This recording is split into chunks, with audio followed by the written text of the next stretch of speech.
What's up, everyone? Welcome back for a brand new edition of Collider Forces. Dallas Lewis here. Hello, star everyone. of Avatar, The Last Airbender. Oh, no. So good. So good. Thank you. Cannot congratulate you enough. I will warn you and our audience during this conversation, we will spoil the entirety of season 2. Oh, thank goodness. So everything is on the table, and perfect. I can promise you I'm going to try to get to every single detail I possibly can. Yeah, I'll try not to yap too much. No, please. That's what this space is for. Yap away. Before we get to Avatar, though, you have to do the very first thing on Collider Forces, which is play dicey questions. Ooh. So... 8-sided die. I've got 8 random questions here. You get 3 rolls on the tower, and whatever you roll, that's what we start with. Perfect. All right. Have you ever dice towered before? No. It's just toss her in? Yeah. All right. You got the meatiest acting question. Oh, I love this question. Starting off strong. Okay. Favorite, least favorite. That's what it's called. I want to know your single favorite part of the acting process. Putting a costume on for the first time, meeting your co-stars, you name it. But then also not necessarily your least favorite, but just a part of the process where you still see room to grow for yourself and you're excited to tackle it. Okay. My absolute... most favorite part about the acting process is actually the days leading into a important, meaningful scene for the character. So like sometimes on season 2, or a lot of the time actually, you can ask the acting coach that was a part of our show. She was very helpful in my process this time around. I would just dig into one scene for multiple days, and I would, go through every single line, every single stage direction. I would reach out to the showrunners, our directors, our writers, ask them questions about maybe things that we could change to make it the scene even juicier, or maybe take out some lines to really have like a lot of those silent moments that allow the actors to speak with their eyes. And so I would say that was something this time around that I've come to love the most about it, is like the homework that goes into it, and just putting in that work so that on the day, the only discovery left we have is in the scene. So I love hearing an answer like that and sitting here and knowing you were so successful at it. Oh, There's man, definitely thank you so quite a few silent moment questions. Okay, great. I live for a silent moment that speaks volumes, and you've got quite a few of them. Yeah, I was really thankful for that. Not necessarily my least favorite, but something that I think I could improve on.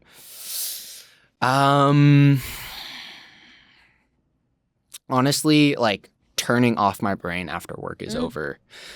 Sometimes I feel like when the commitment to a character is so strong, and some people are better than this at others, but like being able to turn it off once you get back home. I think sometimes, depending on what is involved in the scene, or throughout that entire day, can really stick with you into the next morning if you don't like make sure to turn it off. And that for me was like going out to eat with the rest of the cast at Hot Pot, or rock climbing. I was big into bouldering season 2 and 3, and then just like doom scrolling on my phone even sometimes, right?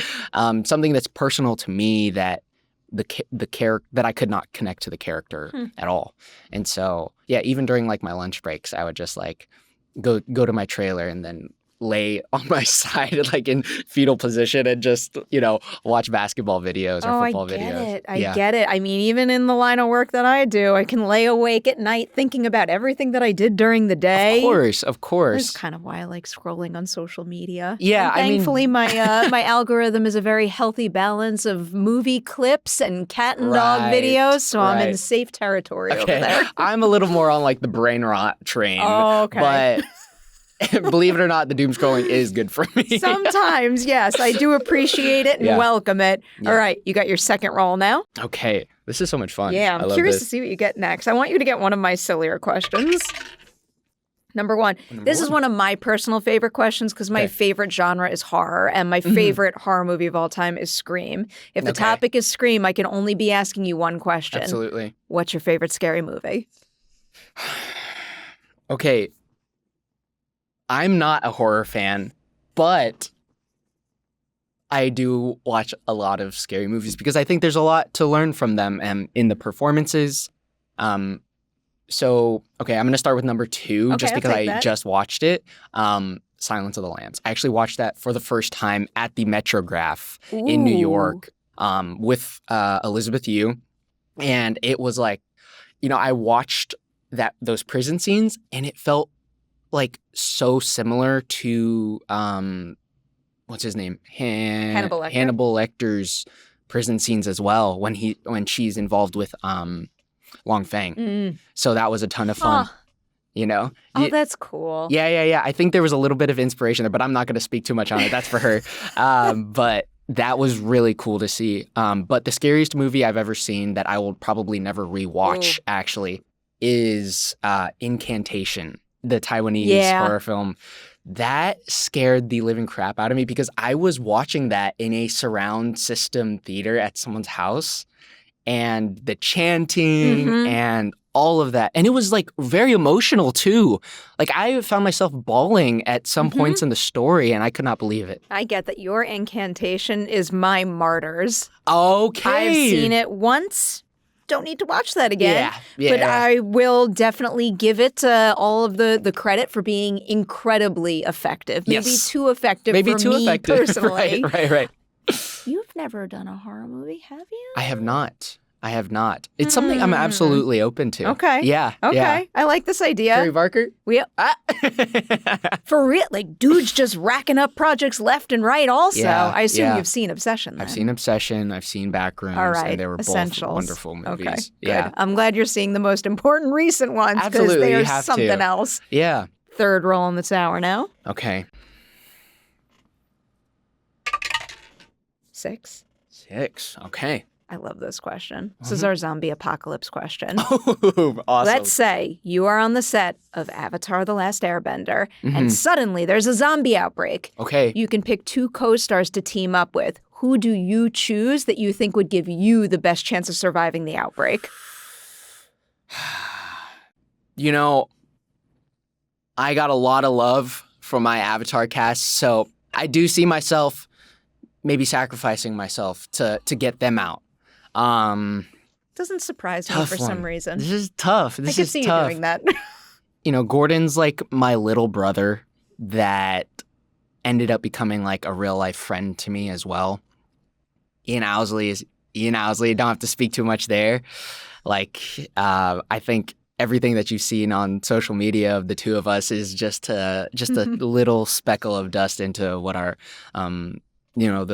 the full amount of what our friendship is. Kiawentiio and I became super close during season 3, and at the end of season 2, and Lizzie's like my twin. I call her twin all the time. Oh, so gosh, you got such good options to choose How could I? You know what? Anything from the Avatar cast.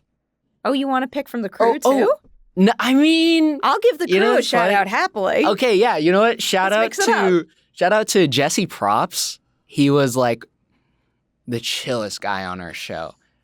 There's one thing that I wanted to do was eat chicken wings with him that we never got to do, which, Jesse, I'm still down. And then someone else from the crew. I'd have to go with Alex Kishkovich, our stunt choreographer who worked on Deadpool and a ton of other wonderful projects. He might actually be the only one to survive a zombie apocalypse in real life. I would believe that. It actually sounds like a really great movie idea. A zombie outbreak that happens on the set of an action movie and you follow the stunt team as they use their stunt. I mean, it's got a little bit of, as I'm explaining that, Fall Guy vibes. Yeah. You ever seen Fall Guy? Of course. So I watched it recently, actually. It was so much fun. You could watch that movie over and over and over. Actually, yeah. So good. I mean, Jesse Props is a pro mountain biker, basically, and Alex Kishkovich is a do-it-all kind of guy. So, I think we're okay in the Pacific Northwest. I have a Will it lot be of all right? faith in this team right now. I got a lot of faith in you and all your stunt work too, doing it all on your own. It's so impressive. So we always start our Forces interviews with the same exact question, but I'm going to kind of reword it a little bit because I know a little bit about the start of your journey, so I have to broaden it beyond just acting. All right. What is the movie you saw, the performance you saw, the personal experience you had, whatever it may be, that first made you know to your core, I have to work in film and television? To be honest, I think it came a little later in life. Like after high school, COVID happened, and I was working on Pen 15 at the time. I was doing a lot of comedy up until that point, and I was having a lot of fun, but my career didn't look very promising at that point, and I was very open to going over to school full time and becoming. I mean, I wanted to become an architect, but I would have to say during COVID, I was with my dad, and they were doing screenings for the movie Parasite. And that movie, every single performance in that movie made me go, okay, like, this is what I want to do. I want to be able to tell this level of story with this level of emotion. Like, it just, everything felt like damn near perfect to me in that. And I was left speechless with my dad because that was also the first time him and our relationship got so close, and we were talking to each other like less like father and son, more like friend to friend. And so it was just like one of the most memorable experiences. Oh, that's so cool. That's a beautiful answer to that question. Honestly, I was thinking that the answer was going to come a little earlier because some of the reading on you I had done told me that initially you thought you might want to be a stunt performer. Yeah. Oh, that's very early. That's very early. Did the interest in stunts inspire the interest in studying martial arts, or did it happen in the reverse? Okay, so in martial arts, a lot of the martial artists will go into the stunt side of the industry, which is like super cool because a lot of the time, like, that community is so tight-knit that you know people here and there, and so everybody kind of feels like a familiar face, familiar friend. And there's a terminology that goes along with that, like stunt body language. And so I actually was inspired by, believe it or not, Taylor Lautner and Leo Howard. Both started out in martial arts and then went into the acting side. My manager had reached out to me after seeing a couple old YouTube videos of me. I watched some of those videos. Did My you? God. Incredible. There's so many of them up. I'm like, I don't even know if if I'm able to take them down. Like, that many of them. Don't be proud of them. You're so definitely talented. like very grateful for that time in my life. And it was so much fun. But at some point in martial arts, I was just, I'd been doing it for 8 years, 9 years up to that point in my life. And I was ready to make a switch. And it was either, let's get serious about stunts. Let's get serious about school. Or there's this fun route that is acting. And two people that didn't feel too far away from me in the community had found some level of success that I felt like, I feel like I can do it too, but we'll just have to find out with time. And luckily, like, my parents were very, very supportive. Oh, that's the best, having parents in your corner. I love the way that you shared Parasite with your dad. Like, one of my, because I'm very close with my family, and one of my absolute favorite things is when I can share my work or even just a movie or show that I love in a way that brings us closer together and really winds up meaning as much to them as it does to me. Like, that just feels like the ultimate bonding experience to me, and I live for it. Totally. I mean, my dad's a huge film lover, and I didn't realize it until we had watched that movie. Like, I knew he loved watching them, but I didn't realize how much of a nerd he was about, like, some of the stories that were being told. So, after that, we just started watching movies every night. Blade Runner, Europa, like, just some amazing classics together. Watching the right stuff. I don't want to leave martial arts just yet because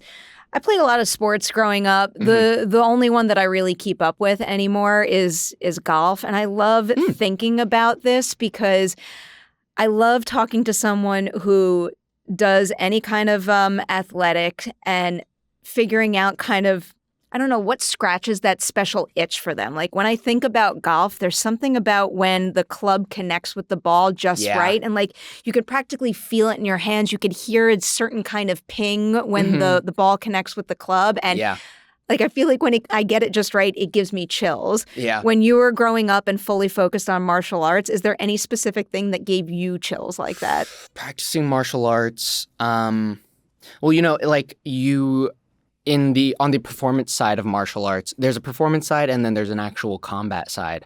I would say on the performance side, it's like at the end of your routine, you do like a big scream and a big yell, and it's just the biggest release of energy that you get in the whole entire routine. And it's like based on that scream, the type of energy that releases from you, I think kind of gives you a hint whether you gave it your all, you hit all your marks, you landed everything cleanly, all the chops and the knife hands and the punches, your closer fists, it's like all perfect. It's in a way it's like a dance routine, you know? You hit the hardest move at this point, okay, on to the next one. Okay, we're almost at the finish, and then the release. That like which is last awesome. Pose. Yeah. You did it. Right. All right, I'll use that as a way to leap into acting now. Okay. Like what is the acting version of that for you? Like the single thing that you would do as an actor that would either like fill you up creatively the most or like maybe give you the most satisfaction as a performer on set? I'm trying to think about maybe a specific scene that I applied this towards. Ooh, I'd be curious to know what scene gave you a good feeling like that too. I would often, with a lot of my scene partners, I would let the entire crew know, I'd let the director know, but like I'd always choose to like, not always, but especially for this sequence, I'm referring to the dream sequence in episode 6. I think that is such a cool sequence. I'll have a follow-up question, but first, I don't want to step on your answer. Yeah. I would just choose to stay on the sets and like just try to live in it as much as possible, not necessarily going like method with it, but just to be able to be in a scene for an extended a period of time without necessarily having to break, go to lunch, break, and then we're switching setups. They let me like just sit on that stage and be there and live in it. And then the whole crew is just so respectful during that time. And it was something that I was quite nervous about, but I almost loved that amount of pressure knowing that like, okay, big scene, we've only got this much time to get it done. And after that, like, that's the end of it. And so that lead up to when the director says action and then not necessarily having to be like, okay, and we got it, right? You know what I mean? But like just allowing myself to live in it and not feel embarrassed or worried about what people are thinking. Like I really got to learn about the full shameless commitment to and serving to these characters. Yeah. That particular dream sequence will let me squeeze in a Pen 15 question because how much are you thinking about that show while you're doing a dream sequence like that and playing the younger version of your character in Avatar? I mean, I don't think about it that much. I did think about it a lot season 1. Huh. Okay. Because we had Jordan, our young Zuko, for the episode. He was adorable. Oh my gosh, I loved him so much. He had this one line reading. He goes like, I guess. And me, Lizzie, quote that all the time. And you know, what was so cool about that process, it was like the director, the showrunners, producers allowed me to be on set for those days. So something that I would do is I wouldn't watch, but I would have like a headset on and I would listen to it in character, which was so much fun. Oh, interesting. In order to try to connect the memories that he was having when I got there. So like there's just little neat tricks that I'm learning on this path that is being an actor that like, you know, you got to find what works for you. And as long as you're not like stepping on anyone's toes and being respectful of everyone around you as well, it's just like one of the most creatively fulfilling things that I got to do. You're walking yourself right into my favorite nerdy acting technique questions to ask. Let's go. I'll give you this one because I love your Avatar ensemble so much. So 2-part question. Can you tell me the actor on that set who has the most similar approach to the work as your own, where it was like the second you two met, you're like, we're immediately in sync. We're on the same wavelength. Easy. And then I want the opposite, though. I want someone who maybe challenged you to adapt and try something new and for the better. Okay. I'm going to go with Lizzie for the one that is most similar to me. Right after our first rehearsal together, it was like I remember we were practicing the alleyway scene in our acting coach's hotel room in Vancouver. Who's your acting coach? Her name is Sarah Arrington. I like shouting out acting coaches as much shout as out possible. Sarah Arrington. Like, she truly was a huge part of elevating all of the performances on our show, not just the main cast, but like even some of like the people that came on just for a day or our recurring characters. She was, such a blessing. And so we were practicing in a room, and after we did one like really, really strong one that almost brought the both of us to tears.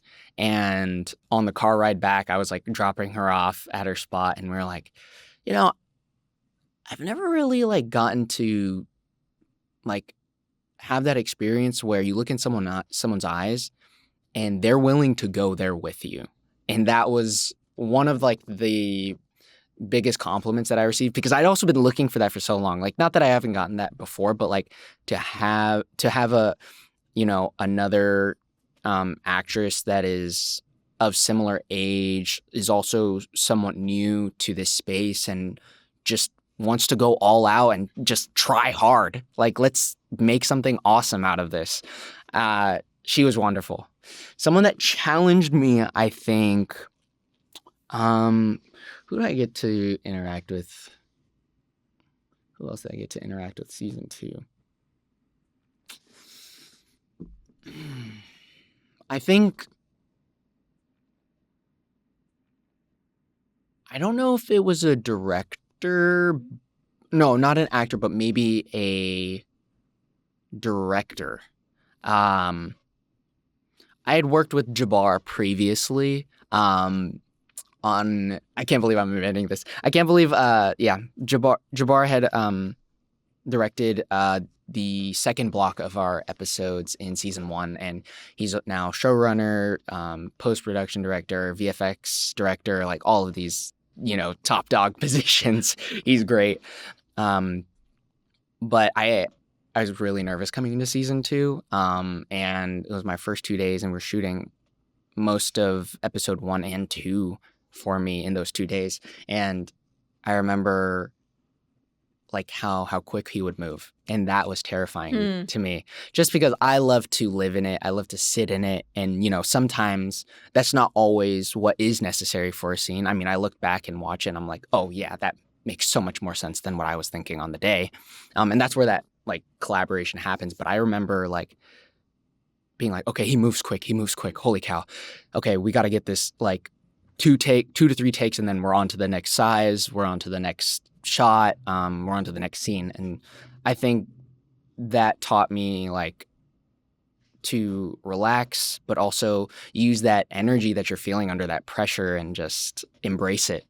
Yeah. That's such a good answer. You're making me want to jump to all my specific questions for season 2. No. But before I get to those, I have like a little bit of a roadmap, and I want to make sure to hit at least one scene from every single episode. But before I do that with you, I want to go back to the very, very beginning of playing this character, because whenever you are cast as an iconic, beloved character in a new version of that thing, oftentimes there's a lot of people out there that have something to say about it. Of course. But all that matters is that you, to your core, believe that you are that character. So I want to know the very first thing you did playing Zuko, either in prep or on set, that made you stop and say to yourself, like, this role is mine. I am this character. I'm trying to think back to season 1, because this is a season 1 moment. I also feel bad asking you about season 2 when you've shot season 3. No, yeah. I mean, no, there's... I can't even remember what I did last week. Yeah, no, I understand that. I'm really glad, though, that I get to talk about it so soon compared to how how much time there was in between shooting season 1 and then doing the press junket for that. I would say there was maybe it was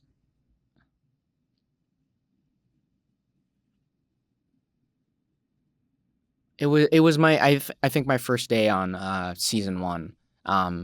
A lot of the Netflix producers were there, and they just had very kind things to say that gave me comfort. But I would say the main acknowledgement that I got was from Paul, Uncle Iroh. I'm obsessed with Paul. He's so great. He's so great. He's so sweet. And yeah, like I'm someone that gets very anxious, and he's always there to calm me down. He's a very calming presence.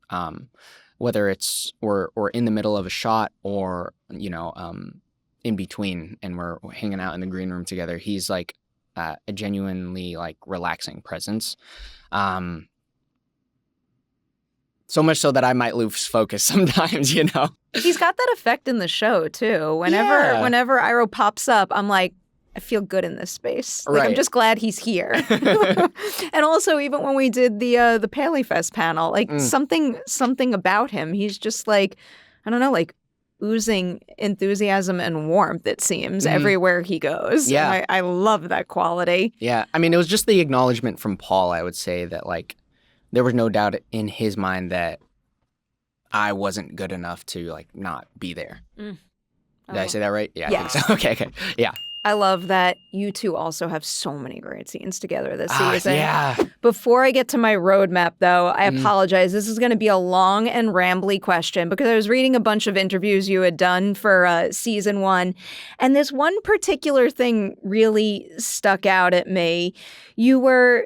You were talking about, I'll read this quote so I don't butcher your own words. Okay, you said, when I had originally arrived in Vancouver to work on the show, I was similar to Zuko in that I was very narrow-minded in what I wanted to do in terms of how I wanted to be an actor on set.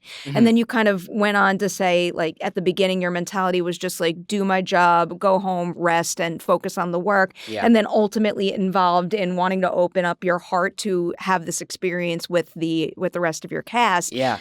It was just making me wonder, how did your priorities evolve even further while making season 2? Is there anything that changed in that respect this time around? No, I wouldn't say so. I think I started off trying to be very connected. I remember just like trying to spend time with everyone that I was like sharing scenes with, meet up with the people necessarily who weren't on the show for a very long time. Like I got to grab a couple dinners with Madison Hu, who plays Faye in episode 2. She's a wonderful actress and just a good person overall. So I enjoyed like small things like that. Whereas I think like season 1, I would have after work just gone to bed and called it a night. But I'm learning that like also, sometimes it's not always something to feel bad about, just because each actor is different and people's social batteries are different. And so people will always operate in a very different manner, depending on the scene sometimes, depending on how their week or day is going. And, I'll never judge that. If someone needs to take time to themselves, because I certainly am, I will totally give it to them. I feel bad asking you this because it's going to rely on recall, but okay. Can you give me an example of each on season 2? An example of a time when you finished a scene and you're like, I got to hang out with this person and celebrate and have dinner, but then another scene where you're like, what's best for me now is to go home and recharge my battery? It's got to be Paul. Paul is the person that I'm most comfortable with, and he saw me grow up all throughout season 1, and through season 2, I definitely felt the weight of Zuko, and so I would often like just go home and clock out after that, go stuff my face with Korean barbecue and then knock out. Doesn't sound half bad to me. Yeah, and he was very understanding of that, and like it was just such an easy time being with him. I'll come back to him in a Okay, bit. okay. Not actually, I'll go right to him with this particular scene in episode 1. It's in episode 1 when Zuko and Iroh are by the fire and they're having this conversation where Zuko, he tells Zuko that they've been given this rare gift, the opportunity to have a second chance. And you just say so many things that cut through and make me feel bad. You don't deserve joy. I know. You don't deserve joy. Or bringing up Lu Ten. That was crazy. Low blows. He's dead. This is also not part of my question for you, but I also just love how that scene is lit. And I love how it's blocked with just the way the two of you are sitting and standing. Something about it makes this one-on-one conversation feel so full and dynamic to me. But anyway, can you tell me a little bit about kicking off your season with a heavy scene like that with him and what it was like finding the right tone and the right intensity for lines like that? Well, I think we had scheduled a pretty long rehearsal with the director, showrunners, writers, producers, specifically for that scene. All of episode 1, actually, just for me and Paul, so that because we had so much to shoot within those days, we knew exactly what we were doing when we got there. And Paul and I would often have a lot of discussion within those scenes about, the tone that we wanted to take. But that one, it felt like we had kind of got it right away. There's a mutual understanding of how heavy this was for the both of them. And with Paul, he's such a great actor he's so generous. Whether he's on camera or off camera, I know he's fully there. And so I felt freedom in that one. That was also in a stage compared to the other days when we were outside on location in Vancouver in the winter. A lot of the scenes that you see of us on the farm, it was pouring rain and they just wiped it. Yeah. Now, I've had experiences like that, but I was definitely on my first 2 days, I was it was a huge wake up call. And so when we got to that scene, I was just so ready to sink my teeth into it because of how much meat is in there. That's a dream.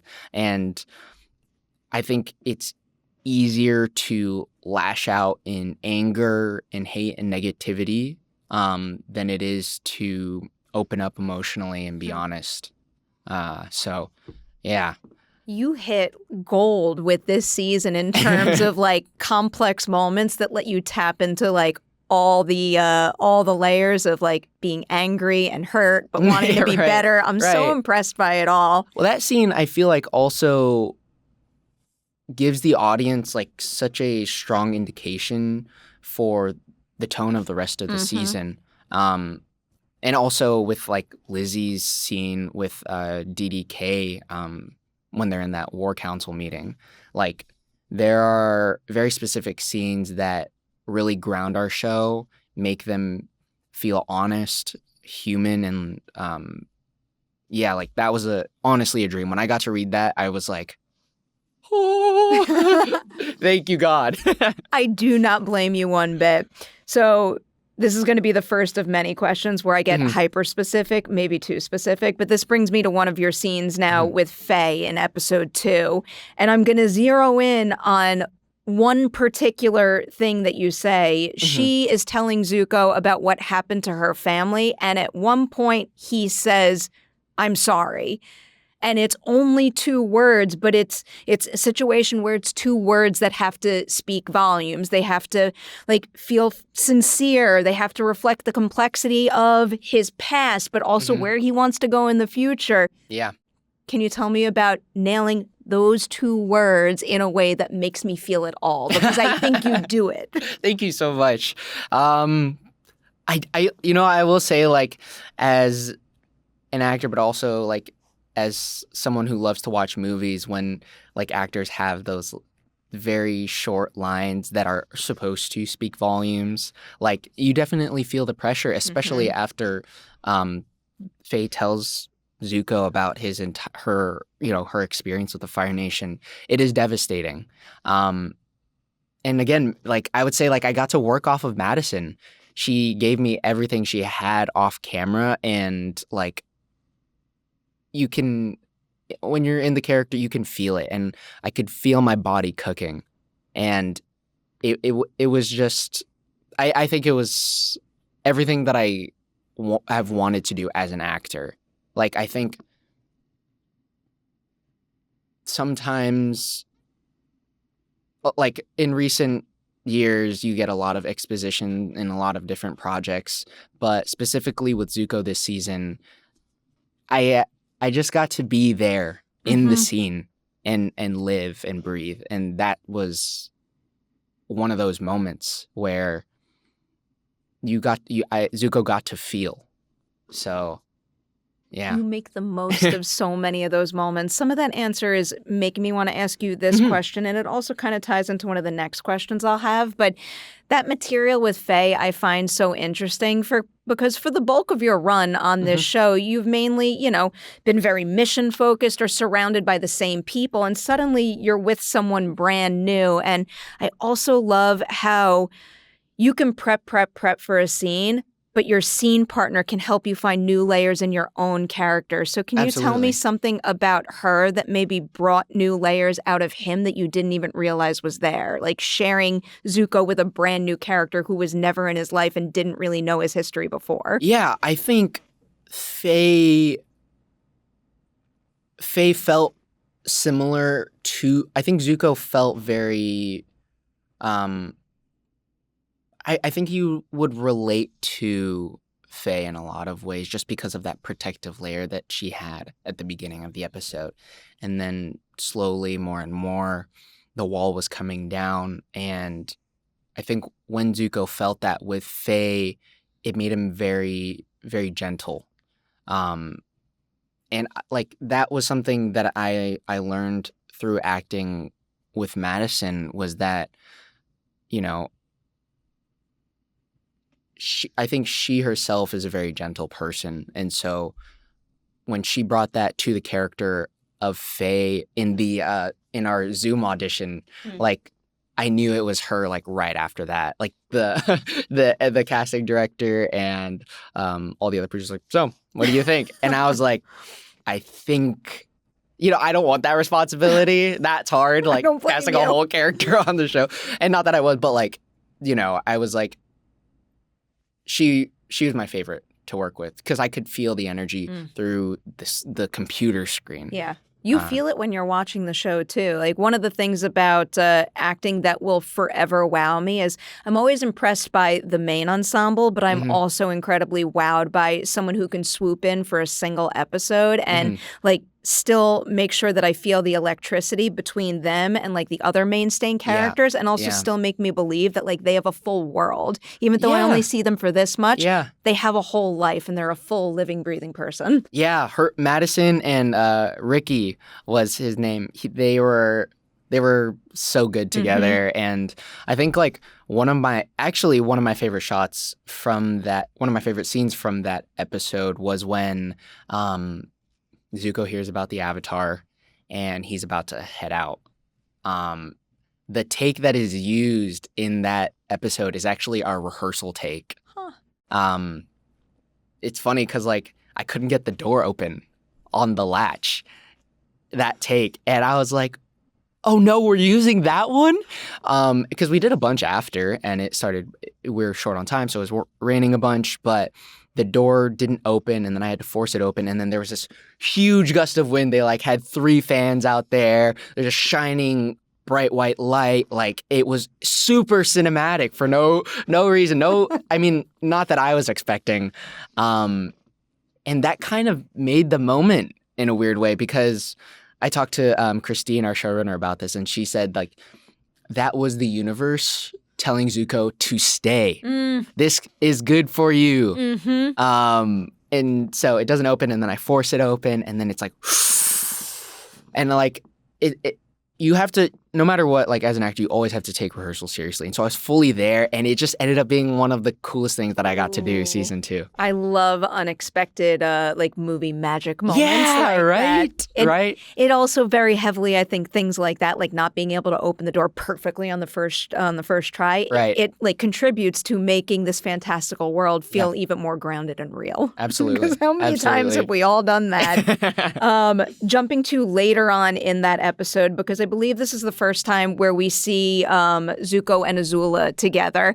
So it made me want to ask a similar question, but one that applies to her, because I'm fascinated by in real life and on set when you're playing a character, how so much about you can change depending on who you're with. So what are some things you do playing Zuko that are specific to Azula? Something about, you know, the way he speaks, the way he carries himself that only applies to moments he shares with her. I think Zuko knows that she's the only person who can. This is like a very like Gen Z term, but I hope I know kind it. of like rage bait him. I know that one. Yeah, there was a lot of that, but also like they're the only two characters that shared the trauma of losing their mother, and I think there is a very significant and deep unspoken connection in experiencing something like that together that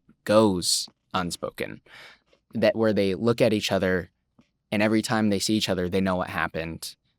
They know how far they've grown apart, yet the love is so strong that in a way doesn't allow for it, but they've seen something so ugly that like they love each other so much that they're able to also hate each other that much. And so with Lizzie, we'd have like a lot of fun, like warming up into a scene where like we're about to start rolling and me and Lizzie will just start flipping each other off, being like, fuck you. And she'll be like, fuck you, fuck you. And then be like, and action. And then we'd go into it. And now that just like set a really fun level of energy for the way that these characters interact. They have very specific circumstances, but there's certain things the two of you do to each other that I'm like, that feels like real sibling rivalry. Oh yeah, and she's like she's actually like one of my best friends, I can say confidently. So like, yeah, like it felt like working with her felt like a very iron sharpens iron kind of situation where like we were not only did it feel like we were making each other better, but we were being inspired by each other, like learning different things. Like, oh, that's good. I'm gonna try that for maybe one of my other scenes. What a beautiful way to describe a collaboration. Yeah. It makes me so happy to hear something like that. I'll tack this question on here because I obviously have to ask you a lot of stunts questions, but because I guess we get your first big fight with Aang, I believe, at the end of season 2. I'll give you a big, broad question about your stunt work in season 2, so you can apply this to any fight you want. Okay.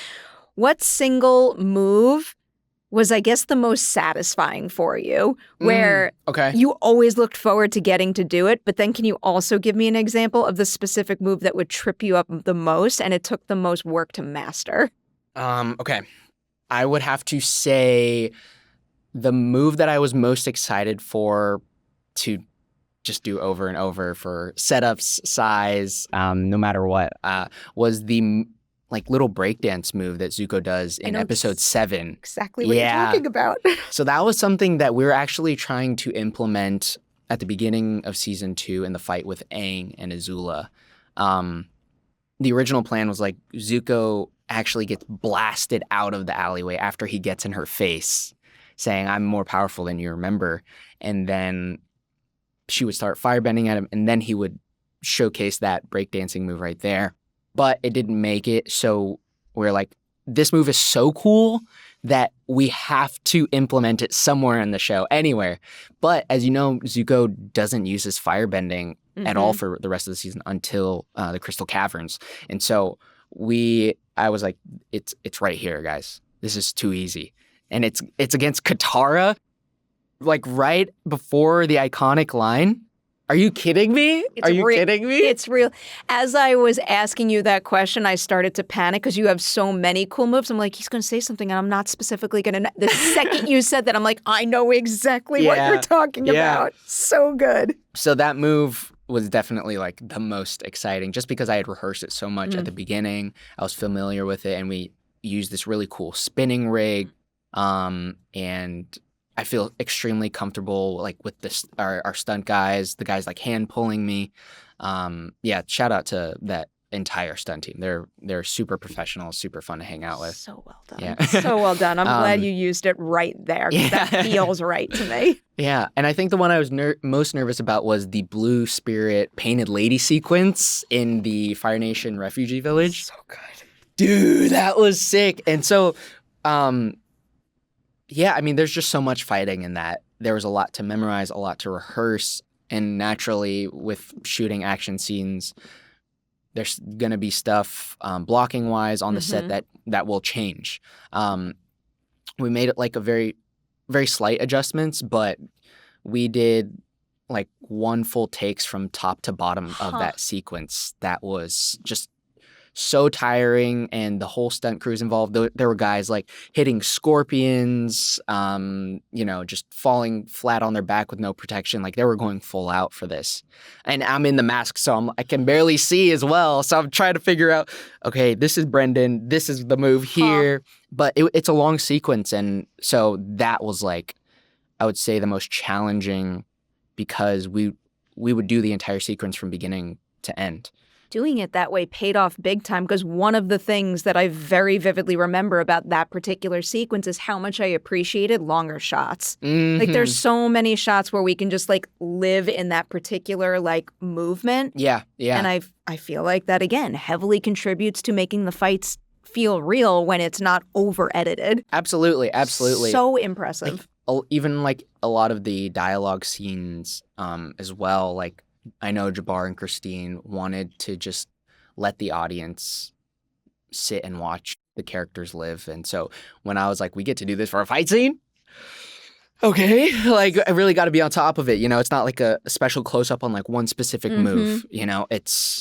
We're doing the whole thing. So every single hit has to look like it's connecting from this angle. Okay, when I get to this spot, I have to adjust because the camera's not quite behind anymore. So just like fun technical things like that and those little details, I think are what makes the fight sequences so fun because now there's 10 to 15 people to collaborate with, and it makes like for a big celebration at the end. Oh, the team that collaborated on that set piece just... an especially good one. I don't want to skip episode 3, so I'll ask this particular question about that one. It's like kind of like stunt adjacent. It's the scene where Zuko and Iroh are rushing to get onto the ferry. I'm just watching something like that, and I'm wondering, does it feel as manic for you on set doing that as an actor as it does for us watching as a viewer? Oh, 100%. 100%. We had so many background actors that day. So many. And a lot of that was like really fun handheld stuff, which I think is what makes it what makes the audience feel that energy. And so being on there on the day, I was like, I don't have to do much here. This is saying a lot for itself. But I think when me and Paul fell to the ground, that's when it was like actually terrifying because you have, hundreds of people running past over the top of you. And if you get hit in the head, it's going to be on camera, but you get to like play along with that chaotic energy. I love stuff like that. Yeah. It makes me fear for the two of you, but also appropriately so given the situation that they're in. We touched on the Blue Spirit and Painted Lady fight, so that will tick my episode 4 box for now. Episode 5. Ooh, okay. This brings us back to the mask, actually. I was really excited to ask you this question. So the particular scene I want to focus on here is when Zuko is in the Blue Spirit mask, and he chooses not to do anything to Aang while he's tethered to the library. Yeah. We do get a scene after where he kind of explains and emotes a little, but in that moment, it's a major decision-making moment where the actor's face is covered by a mask. Yeah. what is the key to making sure that we could feel the wheels in his head turning even when your face is covered? And again, I will stress, I ask this question because there's something about your body language and even the breathing we're allowed to hear that I think sells it so exceptionally well. Oh, wow. The good questions. Nice. I was really excited about this. This was something that being the Blue Spirit was actually some of the most fulfilling work that I got to do, because as a martial artist and then transitioning into acting, I guess I never really understood how connected I was to my body and how much energy is naturally translated through the way that I move when I'm feeling a specific type of way. And especially for Zuko, I think that's very obvious with his hands and his face and his neck and his jaw. Everything's very tight. And so I felt like when Zuko put on the Blue Spirit mask, he is a version of himself. He's a different version of himself. It allows him to cover his scar. It allows him to do things without being seen. And so, especially when he operates at night and no one else is awake, weirdly, I think he feels a lot of comfort in that.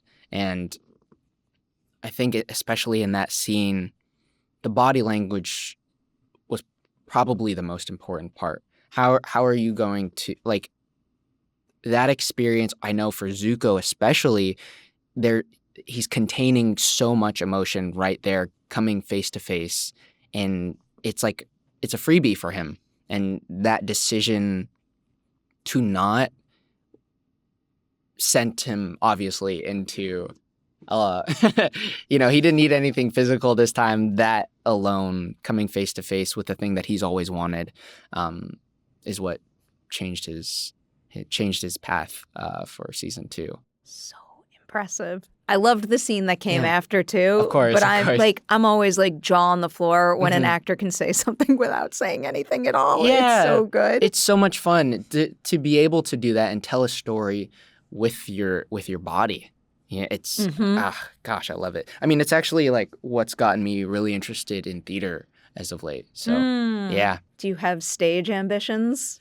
I do, but I'm also like not extremely experienced in the space. So I'm like, maybe I should just like go to New York, fall on my face and live it up. Baby steps. You could do it and get there. Yeah. I've been saying this a lot lately because I've been doing it more and more lately. I used to live in New York for a really long time, and one of my biggest regrets is not seeing enough stage shows while I was there. Yeah, and as of late, I am going and seeing as many Collider Ladies Night and Collider Forces guests as I possibly can on stage. And I've seen more Broadway plays and musicals in the last year than I think I did my entire time living in Manhattan. Nice. So one day I believe you'll get there. And when you get there, I'll be in the audience. Hey, thank you very much. Episode 6. This is another very, very specific moment. And I guess this kind of leans into a reaction shot and kind of like carrying a moment with you.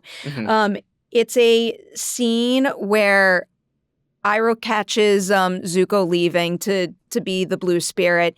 Yeah. And it's the moment where he tells him, "You're a good man." Ooh. Can you tell me a little bit about figuring out how you wanted Zuko to receive that from him in that moment and what it was like holding tight to it, at least for a period of time thereafter? Yeah, I mean,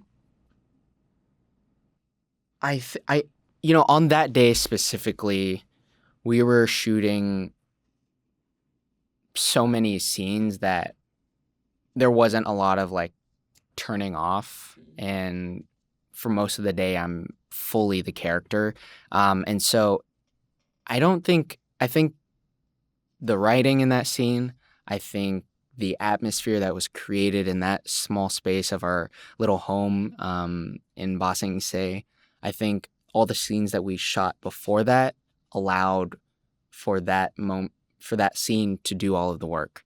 I really just got to live and breathe in there. And when Paul is your scene partner, and yeah, it's just like Zuko had been filled with so much anger, and now that he gets to do something nice, and not for himself, but for other people, and for Iroh to respond in a way that, while not saying it directly, knowing that Zuko wants to hear it, but he needs to hear it, like, it gets me so emotional. It really does. Just wanted him to always be a good man, though, Right. and always make the right decision. Also, the more we talk, like, just a round of applause to your writers, because, like, your arc in particular Absolutely. this season is just so well crafted, and it just really excites me to talk through it all and, like, know that it's building so well every single step of the way. This now brings us to the finale. I just want to hear everything about those Zuko and Katara. Like, what meaty, lengthy, dialogue-heavy scenes that the two of you just eat up. You're both very, very good throughout the season, but I'm watching the two of you there, and I just see you both soaring as actors. First, I'll ask about Kiawentiio and just what it's like having her as a scene partner. Specifically, can you tell me something about her that makes her a singular scene partner? Something about her that makes her a singular scene partner. I think she's a very personable person. I think her relationships that she has with every crew member, every cast member, every person in her family is very unique. And so her and I not having worked in a very vulnerable, intimate, and sensitive scene together was something that we were both kind of feeling really nervous about, but we're secretly excited. And I think in a way, we both wanted to do justice for each other's characters. Like, I felt coming into it that I wanted to make sure that Katara felt understood. And I think in that scene, she wanted Zuko to feel understood. And it felt like a real service for each other and not something that we're doing for ourselves. It felt like one of the most natural, how should I say this? It felt like just a very naturally occurring, like, moment. Nothing felt forced. And it was, I think Kiawentiio and I were, like, close friends at that point, but I think that scene, we had to show a version of these characters that was so vulnerable that it only brought us closer to being friends. Like, I genuinely was, like, not only proud of, like, what me, the entire crew created, but I was just proud of her. I was like, wow, you've grown so much as an actress, and I was just so proud of her. It so well aligns, too, with that character's arc. Right. Like, she's another character this season who gave me that feeling that any time she was in a scene, I felt safer, if that makes sense. Like, she's really, like, grown into her power in a way that I thought was really important for the story. Absolutely. And the overall series arc. Yeah.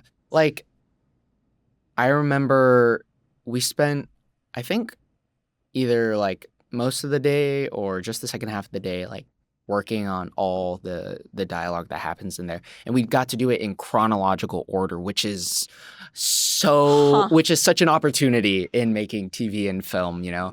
And so to be able to live out those scenes in the order that they happen, I feel like just really helped our performances even more. I can see that. And her and I did a ton of work on that with the acting coach as well. Like, it was something that we just drilled and drilled and drilled so that, like I've been saying, you know, on the day, there's no confusion. We know what we want to happen, and we'll let the scene work do its thing.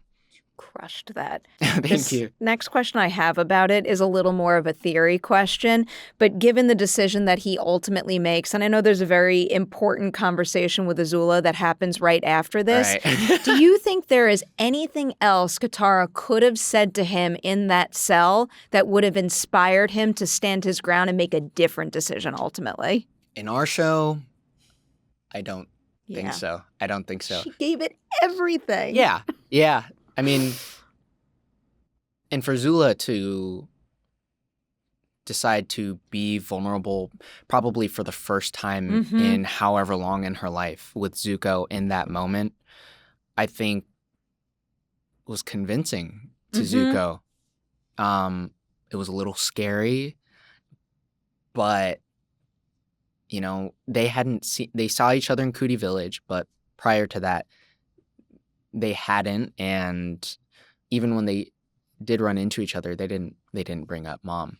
So I think Azula knew that was a soft spot for him, and Zuko's totally a mama's boy. And I think that's it's a sibling relationship. It's family. I think even if Azula didn't, he might have taken her side because they are blood, and the Avatar is so close to us. Zuko and Azula are a deadly team. So. Oh, they are. They are. They're fierce. Here's another question about that I think speaks to how impressive you are in that particular beat. So when he has that conversation with Azula, the second she starts talking about Mom, I know she's hitting the right spot to basically get him on her side. Yeah. What is the key to, one, selling that from your end, making me feel that it's working on him in that moment, but also not tipping the scale too much so it's still like a holy shit moment when he turns on them in that final fight? That's a really good question. Somehow you do both, and the math in my mind is not computing, so I don't know how it's possible. I think, oh man, I remember being particularly nervous going into that scene that day. And I know Lizzie also had felt the scale and pressure of that. And so we were both kind of extremely nervous. But funny enough, right before that scene, we had done all the action for that scene right before. And then we did the dialogue for the second half of the day. And so physically we were pretty beat. And someone that is pretty connected to their body, I would say that it actually allowed me to feel vulnerable. I mean, afterwards, when we said cut, I went to the room and I was bawling my eyes out. I was crying so hard, those ones that are got you oh yeah, flexing your abs and you're moving forward. It was one of those, and I just love Zuko. I love him so much. I love getting to play him, and he means the world to me. And I think when it comes to a scene that has to do with family, the loss of family, it's always going to hit hard for me. And so I'm actually really thankful that you said that, because I was me and Lizzie had worked so hard on that was the one scene in season 2 that we were we hope this one lands well, because we certainly felt good about it. Lands very, very well. Awesome. Well done. I'm not sure if I answered that question fully, but I mean, even though I jotted, when I was jotting that question down, it feels like one of those questions that's kind of almost impossible to answer, or at least answer in a succinct and black and white manner. But I think what you spoke to there definitely teeters into why it manages to work. And, Okay. And play both sides very, very effectively. As we have to start to wind down here, I'll ask you a question that potentially could bridge the gap between season 2 and season 3. Non-spoiler. I don't want to get you in any trouble here, but I'd love if you could answer this question from Zuko's perspective. At the end of season 2, what do you think Zuko thinks his greatest strength is? The thing that will serve him well going forward, but at this point in his run, what does he fear his greatest weakness is? His place in the Fire Nation. His taking back, a seat next to his father and across from his sister. I think. I mean, yeah, he thinks he's doing the right thing by going back home with his sister, right? And maybe he is. So that's the strength. I would say, that's what he thinks. Okay, yeah.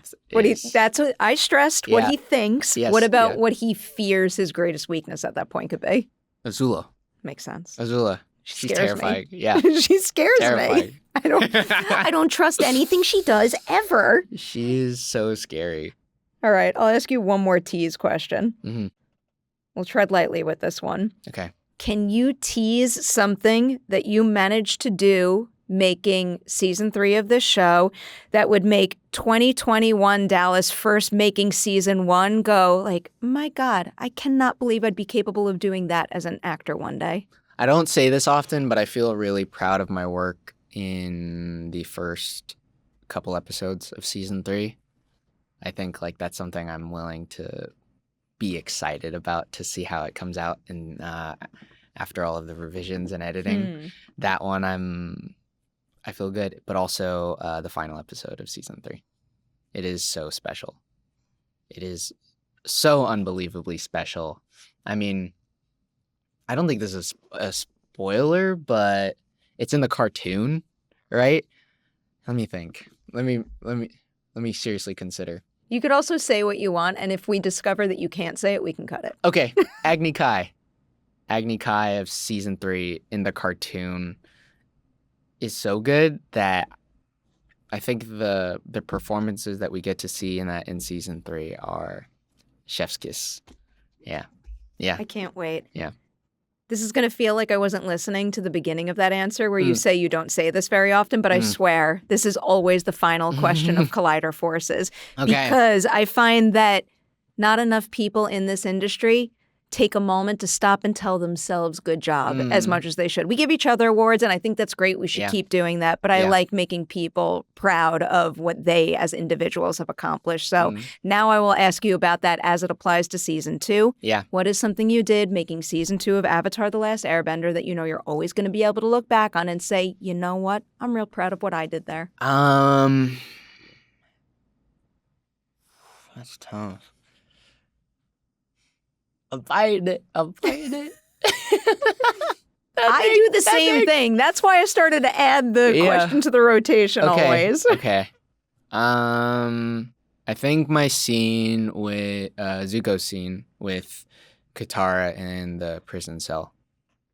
I think that was one that I left that day with a big old smile on my face, ready to eat a ribeye and then call it a night. I do not blame you one bit. I love that you celebrate with a ribeye, too. Have to. Smart choice.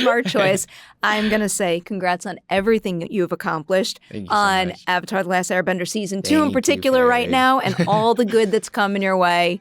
Come back for Season 3, please. Absolutely. This is so much fun talking to you always. It's so good to see your face.